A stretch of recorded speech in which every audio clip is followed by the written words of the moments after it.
All right, what's going on, everybody? This is the Sports Table. I'm Ryan McAtee, and sitting next to me is Mike Allison. And we had a little bit of a break during summer with not making many episodes. We're in different cities, and it was a little bit tough to communicate over the phone and kind of give the best quality possible. But we're definitely back and better than ever. And we got a lot of good shows and topics, at least today, to cover. And certainly when the NBA season picks up and the NFL season gets rolling, we have a bunch more topics to be able to cover and some really good news to be able to decipher and analyze. So today, though, on the topic list, we'll be talking about Magic and the Lakers and if they actually infringed on the NBA's policies and guidelines regarding contact of Paul George, which actually can give them long-term effects as to not signing him in free agency and getting fines up to $5 million. And we also have, second on the topic list, the top 5 teams in both conferences. Mike and I will predict. Up at 3, who can beat the Warriors? Did any teams actually get better this offseason to give the Warriors a shot? 4, who wins Rookie of the Year? Vegas seems to think Simmons, but a lot of people want to say Ball or Fultz. 5, who's the most underrated rookie? Just a couple dark horse rookies that we think have a shot at winning it. Who had the best offseason comes in at number 6. And Bagley versus Michael Porter Jr., who will be the better NBA player and potential first overall pick in the 2018 draft. But Mike, I'll let you start with the Magic and Lakers Paul George little fiasco. Okay, this Magic and Paul George tampering thing, I think it's a little out of whack from the Pacers to think that they have a real legitimate case of tampering here. It's going to be something hard to prove. You have to actually have real data that these two have communicated, or Magic's family. Magic has talked to Paul George's family in any kind of way just to get him to come to the Lakers. But, Paul George has publicly stated that he wants to go to the Lakers. And I think the Pacers are just a little, being crybaby-ish. Salty. Yeah, they're salty about him wanting to leave. And, I don't think they're going to have a real case. I think the Lakers will be just fine. Magic going on Jimmy Kimmel saying that when they speak to each other, they're just going to say, hey, with a wink. Yep. That's nothing. Jimmy Kimmel is a comedy show. Yep. You can't take that serious. Agreed.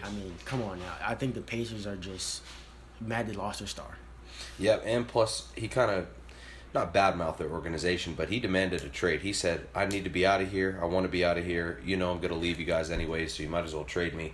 And I think that made the Pacers look bad because, as everybody says, they gave away Paul George for 2 little slices of bread or like 2 little cookies. Exactly. Victor Oladipo and Domantas Sabonis, I heard their little press conference and they were saying that they were 2 budding young stars. They definitely were not. I've watched the Thunder multiple times and actually been to an in-person game, and Sabonis is a nice, decent player who can shoot and kind of stretch the floor and rebound, but Victor Oladipo is just there for dunks. He can't shoot worth a lick. He was good at Indiana as a college player, but he has no real superstar potential in the NBA, so really the Pacers got diddly squat for him, and I feel like that's why they just feel like Paul George, badmouthed the organization, basically told free agents that now nobody is going to want to come there if PG's not there. They're not going to want to join forces with Sabonis and Oladipo. That's just, there's no big 3 there. Yeah, I just think they a little upset that they got nothing. Well, actually Kevin Pritchard, the GM for the Pacers, it's his fault they got nothing for Paul George. I know that 100% that they had better offers. Yep. I'm sure even the Cavs had a better offer. Why won't you take Kevin Love, simply Kevin Love, for Paul George if you're going to take Victor Oladipo? I would definitely take that. Yeah, but then the Nuggets were going to give them Gary Harris a pick, and I think it was Emmanuel Mudiay. That's better than what they got from OKC. Boston gave them more. They offered them more, but they didn't take it. So. Yep, they'd rather have players and picks, which is weird to me because, again, like we just are going to talk about later in the show, Bagley and Porter Jr., they could be right there in 2018. Yeah, especially Bagley. Oh, my God. He's going to be good. I agree. But, all right, so transitioning to next top 5 teams in both conferences. We'll have Mike start with that first, and I think he's going to go ahead and start with the West. So who do you think your top 5 teams are in the West? Seeding-wise, just for clarification. Okay, number 1, definitely the Warriors. That's a shocker. I haven't seen anyone really make a significant difference in where they stand. I think a 2 seed would be the Rockets. the acquisition of Chris Paul will go a long way for them. It helps them a lot. 3, the Spurs are still right there. The Spurs would be the 3 seed. The Timberwolves as a 4. And 5. I think the 5 can be between the Nuggets and OKC. Yeah, it can be like a little tiebreaker there, but the West is deep. The West is so deep. The West is deep. They have probably 9 playoff teams. Just to say as perspective too, if you think about it, the Kings, Mavericks, Pelicans, and Nuggets all were outside of the playoffs last year. Their records last year, excluding the Mavericks and the Kings, all would have gotten them into the Eastern Conference playoffs. The Nuggets would have been right there in the playoff mix with the Bulls, like a game under. But that is crazy. Yeah, and I think the Nuggets had some good offseason moves. So, well, they got Paul Millsap. Yeah, so and he's good. I like Paul Millsap. And then you have the Pelicans. They have the Twin Towers. The Blazers. They had a decent offseason. They didn't hurt themselves in any kind of way. And then I have the Grizzlies. The Grizzlies have been steady. They're getting old. They lost some pieces. Then you got the Timber Puffs. The Timber Puffs. Then you have Utah. I think they won't make the playoffs next year. Yep. And so will the Clippers. They will not make the playoffs. You don't think the Clippers make the playoffs? Who do they have? Blake? DeAndre? Hold on. Wait. This may be a little bit interesting. Quick diversion. Milos Teodosic was regarded as one of the best all-around world point guards. Yeah, passers. It's not in the NBA. He's a great passer. Well, okay, he's going to do just what Chris Paul did then, passing-wise. And then, so he'll be able to facilitate to Blake. Okay, go ahead. Listen who else they got. DeAndre's still going to be able to play well. Blake's still going to play well. Then they're also bringing in they also picked up somebody else in the trades. They got P. Bev, so there's your defense. You can run a Theodosic and Pat Beverly combination. They lost, Jamal Crawford and J.J. Redick. They were getting old anyways. Jamal Crawford still wasn't putting in the 6-man work. What? He didn't win. You really? Okay. He didn't win 6-man work. Okay. Oh, he didn't win 6-man of the year because Eric Gordon had an outstanding year. Yes. But you're gonna tell me Jamal Crawford isn't a walking bucket? No, he's not a walking bucket. They're Mr. Stephen A. Oh my God. Okay, this is a whole different conversation. Wait, now you have to also wait for who else I told you the Clippers got. They also in the trade got Sam Decker, who can flat out shoot. He can shoot. He can flat out shoot. He's a scrub. And he's a scrub. He's with the 15th who else did man. the Clippers pick up? I know they picked up They picked up somebody else. They lost Chris Paul. Franchise. He was the franchise player. DeAndre's a scrub now. I'm still not buying into Chris Paul in the. So you buying into Blake? Huh? No, I'm not buying into Blake either. So I'm simply saying they're going to make the playoffs. $73 million man over who? Think they're better than the Trailblazers? Okay, here's my my seeding. I go 1 Warriors, I go 2 Rockets. I do agree. I go 3, probably either the Thunder or all the way back down to the Timberwolves. Okay. I think it's either 3 or 4. I'll probably say 3 just to the Thunder, a little bit more veterans established. Okay. Again, Timberwolves young. Don't know how Jimmy Butler's going to fit in there offensively, but we'll just have to see. Plus, who knows where Kyrie's going to go. So if the Timberwolves did pick up Kyrie, they're instantly getting in my top 3. But so I'd probably say give the nod to the Thunder at 3, Timberwolves at 4. 5, I'm probably going to say the Nuggets. I guess I do like that Paul Millsap acquisition. They do got a lot of young good guards and know how to distribute the ball, continue to play. Who's the center for them? Jokic is a great young talent. The way the kid can pass, shoot, rebound. They're going to get up there around 5. 6, I actually surprisingly give to the Pelicans. I think they figure out things between Spurs. No Spurs in this. They're down to 7. Oh wow! Well, I did completely forget about Spurs. I'll probably put Spurs at 5 then. Okay. Spurs at 5, Pelicans at 6. You're gonna hate me for this one, but I say Kings at 8. Kings at 8. Kings at 8. Kings at 8. You'll be surprised. When the Kings make the playoffs next year. The Kings aren't winning 30 games. And then 7, I give Trailblazers. Grizzlies are old. Marcus Gasol's not playing well. Zach Randolph gone. So where are the Clippers? The Clippers aren't in the playoffs in your list either, but you're putting the Kings in the playoffs? Yes. The Clippers are going to be 15 games better than the Kings are fighting for last. They're fighting for last. Right in the conference? The league. They're fighting for last. They have young talents. I love Justin. I love De'Aaron. But yeah, why you messing on your boy Justin Jackson? Oh, I love Justin, a Carolina boy. But the Kings, Kings might be starting Vince Carter. He's 41 years old. De'Aaron Fox, great point guard already. One of the best. No, we haven't seen him play an NBA game. You can't say he's great. Oh, I've heard nobody talk about this. The Kings could have reunited Fox and Monk. But it didn't happen. The Monk is a Charlotte native now. I understand, and I'm glad as Hornets fans that we have him. But why did the Kings not want to reunite? No, we're not going to a different subject. I'm not going to a different subject. Into your playoff picture? The Kings. so they're better than the Trailblazers right now. They're better than Memphis. Who am I saying currently at this moment? You're saying they will be this year? At the end of the season, yes. Not right now in the offseason. They're working toward it. To get in the West playoffs, you're going to have to win at least 43 games. And that is only 10 more games than last year. But they're sorry. They're not sorry. They're sorry. They're not sorry. Their best player is Buddy Hield. Harry Giles. Harry Giles is a scrub. Steal of the draft. Hey, don't hate on ACL tear, boys. I mean, come on. Your boy right here has a torn ACL. He's a scrub. He's not a scrub. He's a budding young talent that just needs to get his feet wet a little bit more. Harry Giles. Scrub. De'Aaron Fox. Don't even mess on him. He's going to be better than Lonzo Ball. Okay, possibility.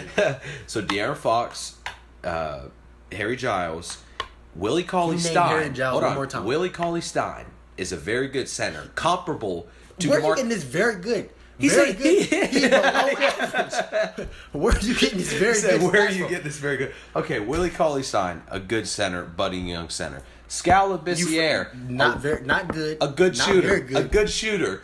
Scalabissiere. Who? Vince Carter, still getting buckets out there. The Kings also got somebody else too. I can't even remember in free agency. Exactly. That's the point. George Hill. Talking about George. Yes, George Hill's a great point guard as well. I don't know what to say to this. Look, Vince Carter is 41 years old. Buddy Hield is average. De'Aaron, we don't know yet. I expect him to be good. I haven't forgot about Hield, great shooter. And according Cauley to a lot of Stein. podcasts. Oh my goodness, the next Steph Curry. Oh my God, Cauley-Stein, below average center. Scalabissiere, borderline scrub. Okay. And you're saying this team is how's an emerald card in 2K? He went from bronze. Look, I'm taking the Kings in the playoffs. The Kings in the playoffs. Again, I might as well say the Phoenix Suns are going to be in the playoffs just because. They might with Josh Jackson. No, the Suns won't be unless they get Kyrie. And neither will the Kings. No, the Kings will not be nowhere. Just to re-clarify then, 1 Warriors, 2 Rockets, 3 Thunder, 4 Spurs, 5 Nuggets, 6 Timberwolves, 7 Pelicans, 8 either the Trailblazers or Kings. So, like you said before, the Clippers are not in the playoffs, like I said. That's number one. But get back to that. But the Kings will not be better than, let's see here. They will not be better than Memphis, the Trailblazers, Clippers, or Utah. They'll be fighting with the Lakers, the Suns, and the Mavericks for the worst records in the league. The scary thing to me is if they go to this format they were talking about in all NBA, like all the NBA teams, they're not divided into conference or playoffs anymore. The scary thing is that every team in the West right now could go 500 and better and not make the playoffs. Oh yeah, of course. But just look at the teams compared to the bottom. The Nets versus the Suns. I'm not saying the Suns are even good right now. They were 24-58 last year, so I'm not even trying to say they're good. However, the Nets are so much worse than the Suns and have so little like acquisitions and assets and stuff that the Suns are the worst team in the West is better than. This is what my dad was trying to talk to me about the other day. The worst team in the West is probably still better than the Knicks, the Magic, the 76ers. Well, who knows yet with all the talent, but the Nets, the Pistons even now, because Reggie Jackson hasn't been a shell of what they thought he would be. Pistons are trash. Drummond can't do a dang thing offensively. Yeah, so they're better than 5 teams on the East, the worst team in the West. Okay, so let's transition right in that to your Best in the East. Yeah. Okay. All right. You go ahead first then with that. Well, I'll go ahead first with the East. I say first Cavs. Just got to. Even though Celtics did win this year, the first, and they added Hayward. So there is actually a good argument that you could say the Celtics get the first seed. They still might get swept in the playoffs. They definitely will get swept in the playoffs, but they may get for the first seed again. But I think it's Cavs, Celtics. And then in a surprising one for me, I say the Bucks jump all the way up to 3. Because Antetokounmpo had such a great year last year. They get Jabari Parker back from injury. They're finally getting things figured out up in Milwaukee. Who knows if they can get another superstar or something like that. So I say they're at 3. I go ahead and say the Wizards are at 4. Just John Wall signed that huge max. Him and Bradley Beal seem to work out their differences, I guess. Then 5, I don't even say the Raptors. I say the Heat. Because, yes, I think they played so well toward that second half of the season. Spoelstra found something with those guys. So I think they come in guns a-blazing. 6, I say Raptors, which is even crazy to think they dropped down that much. But I feel like they always stall every year. There's so much hype surrounding the Raptors, and then Lowry and DeRozan just choke when it comes clutch. So I'm going to say them at 6. Knicks the Pacers. Pacers don't even sniff there. I put our Hornets there at 7. Our Hornets, yeah. And 76ers at 8. And I think that's pretty fair, honestly. I do think the Sixers make the playoffs. I don't think they get higher than 8 because if you look at last year, 8 is 41-41. That is the losing record is gonna get in the Eastern Conference. That's a 13. I think if I just did that quick math right, yeah, that's a 13 game jump for the Sixers. That's huge. So I think they may be just barely getting in at 8. Definitely not the Bulls. Larry Markkanen's nothing. And then the Bulls are in hell right now. They're in purgatory. They're in basketball purgatory. They're not bad. They're not great. So that means they don't get picks. They get middle of the line picks. You know, you're gonna Hornets have been doing for about 5 years now. But exactly, we got Monk this year. Yeah, I love that pickup. Okay, my list will go. I think Boston will get the first seed. Has nothing to do with what they're doing in the playoffs, but I think they'll get the first seed just because the turmoil that the Cavaliers are in right now. And I think the Cavs will go 2. I think the Wizards will go 3. I love John Wall and Brad Beal together, and I think they messed up their long term by signing Otto Porter to that huge contract this summer. Well, if he plays well, but they signed him to superstar money. He's a role player at best. And then that really wasn't their fault. They got backed into that corner by the Nets, I believe. I just never understood of paying $20 million for a role player in today's NBA. I don't care what the salary cap is. It's just with the money, I guess. I mean, like, you look at Mozgov, what he got, and that contract got dumped, but the Nets seem to be just trying to make big moves. A young player too. So, but I think 4 will be Milwaukee, and I think 5 will be Toronto. Okay. And 6, I think Miami. And, okay, I like it. Yeah, 7 Hornets, and then I like the Hornets in the playoffs as well. Great. Yes. 8 will have to be the 76ers because you look at the list of the Magic, Knicks, Detroit, and the Nets, Pacers, Bulls, Hawks. All those teams are tanking. Yep, pretty much. So the 76ers probably will get in the playoffs. Even if they have a losing record, they can win 38 games and still probably get in the playoffs this year. So I like it. Yeah, it's just the East sucks. I mean, even the Knicks, if Melo stays, they might be able to fight for that spot. But especially with Phil gone, I mean, I don't know. But I mean, I think the 8th spot is up for grabs. While Phil's gone, that still means that they're screwed for this year, though, because his implications are still hanging over them at least until the end of next year. But if Melo decides he wants to play with them, then I mean, I think he would be traded. Midpoint of the season maybe because they can't just get nothing from him because he's gonna leave after next year. But it's just done deal. Chicago, they're gonna tank because D-Wade's gonna get a buyout pretty soon. Yep. So I mean, the East is just screwed. I agree. It's in a little bit of turmoil. But next, who do you think wins Rookie of the Year? Rookie of the Year, I think Lonzo had the best chance of winning because he's on a terrible team. He's gonna have all the opportunities. If you think about I think Jason Tatum has the best talent right now to win Rookie of the Year, but he won't have the opportunity. Right spot. Yeah, I mean, he's going to be fighting with 5 other wing players for playing time. Yep. So it's going to be rough for him. And And then Markel's gonna be fine with Ben Simmons. I mean, and they're gonna have a young core finding their way. So I don't know if he's gonna have the opportunity to really excel his role. Yep. So unless we have a dark horse, candidate, but I mean, I think Lonzo has the most opportunity right now to win. Yeah, I'd definitely say Lonzo, not even according to Vegas and all the, bookies and such, but I think, like you said, Lonzo has the best chance and best, scenario, all the hype around him, everybody's going to be supporting him. Everybody essentially is going to want him to win Rookie of the Year. Yeah. So if I had to, have a gun to my head, I'd probably say Lonzo would win Rookie of the Year. But kind of easily transitioning into the next. Wait, before that, who would you say you had to pick then? Lonzo? Yeah, Lonzo probably my pick. Okay. And then my underrated pick, and I believe, we probably have the same one, Dennis Smith Jr. is a Fayetteville guy. We're both North Carolina guys. I think he has a really good chance to win Rookie of the Year. The Mavericks, again, are last year non-playoff team. Don't think they'll make the playoffs this year. Dirk's a little too old. He's their only really budding star. But he has a great shot to also get up there for a title. Dennis Smith, he's definitely my dark horse player because I think he was slept on in the draft. Because if you think about it, Markelle Fultz, he went number 1 and no one blamed. They won. Washington won like 9 games. Yep. And he averaged 20, but his team sucked.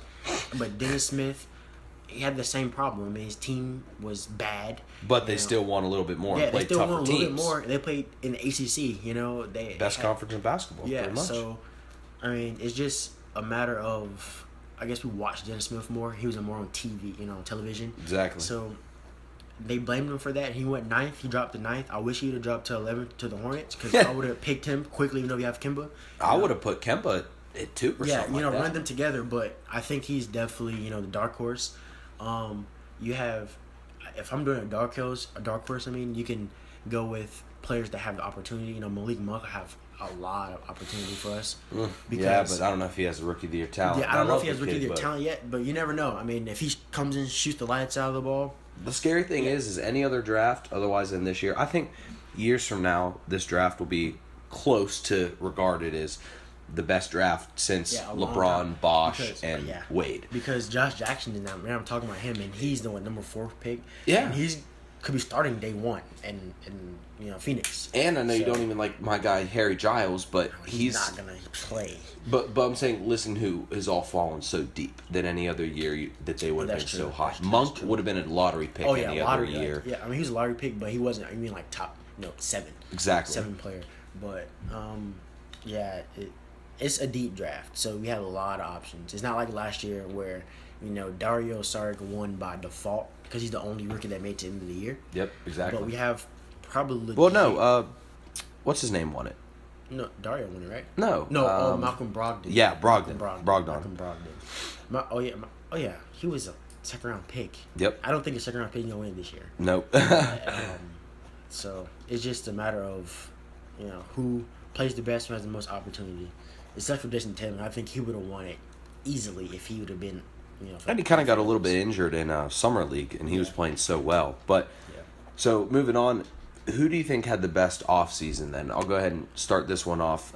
I think that the Spurs, oddly enough, had a close to one of the best off seasons for the simple reason. Exactly. They didn't get any worse. Plus, they added Rudy Gay, and they still have their core that is going to continue to play well. Okay. And I don't think Rudy Gay was such a huge superstar. So, again, the Thunder with Paul George, you could argue for that. The Timberwolves, you could argue with Jimmy Butler. But, again, I think Rudy Gay fits perfectly for what the Spurs need. And actually, back to one of the things we said earlier, who can beat the Warriors? My team would have to be the Spurs because think of this lineup they can run. Tony at the 1, well, if he's coming back. Yeah, he's coming back in January, I think. Who knows how well he'll even be, but we'll say Tony, because this will be playoff time. So Tony at the 1, Danny Green at the 2, Kawhi at the 3, Rudy Gay at the 4. He's very versatile at the 4, and LaMarcus at the 5. And LaMarcus is still very, very athletic. That lineup can match. Huh? Marcus is getting to borderline scrub.